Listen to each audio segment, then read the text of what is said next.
Куда отправляется пластик и макулатура, которые мы сдаем в специальные контейнеры? Скептики скажут, на общую свалку. И будут неправы. Мусор, который мог лежать под нашими ногами, на самом деле ценнейший продукт. Это доказывают наши переработчики. Они не только сортируют отходы, но и производят из него нечто совершенно новое. О полезном мусоре Евгений Стокос. Больше 300 тонн макулатуры и пластика каждый месяц сортируют здесь, в Эжвинском районе Сыктывкара. После сортировки фракции прессуют и отправляют на перерабатывающие предприятия республики и нескольких регионов страны.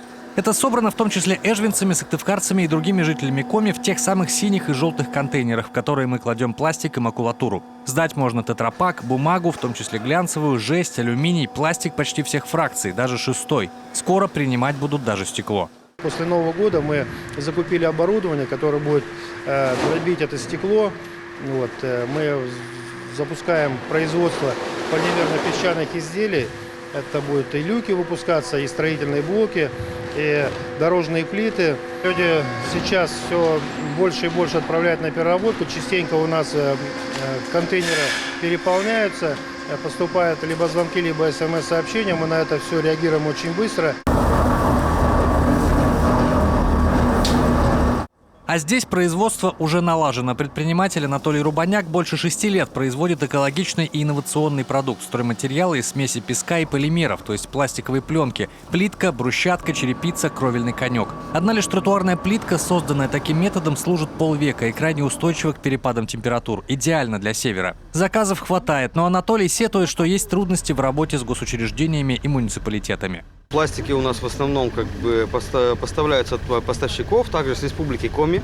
Все полимеры, которые перерабатываются у нас местные. Конечно, есть проблема в том, что продукция инновационная, она тяжело применяется в госконтрактах, потому что ее нету в неких стандартах. Мы стараемся немножко изменить ситуацию, чтобы можно было нашу продукцию более масштабно применять. Это не мусор, говорит директор одной из самых успешных компаний-переработчиков в Коми Алексей Блещук. Это вторсырье. Предприятие работает уже 12-й год и сегодня ежемесячно обрабатывает более 500 тонн вторсырья, макулатуры и пластика 1, 2, 4 и 5 фракций. Поставляют сырье организации по всей республике, а вот люди в меньшей степени. Для массового раздельного сбора отходов в масштабе всей республики, считает директор, людей нужно стимулировать. Должна быть мотивация. Мотивации нету. Соответственно, кто ее будет, эту бутылку, сортировать? Конечно же, ее выкинуть в помойку. Почему? Потому что все вложено в тарифах. Тарифы за счет сортировки не уменьшаются. Мотивации никакой нету. Мы мотивируем, то есть мы покупаем. И выдаем грамоты и так далее. Нематериальная мотивация, скажем так.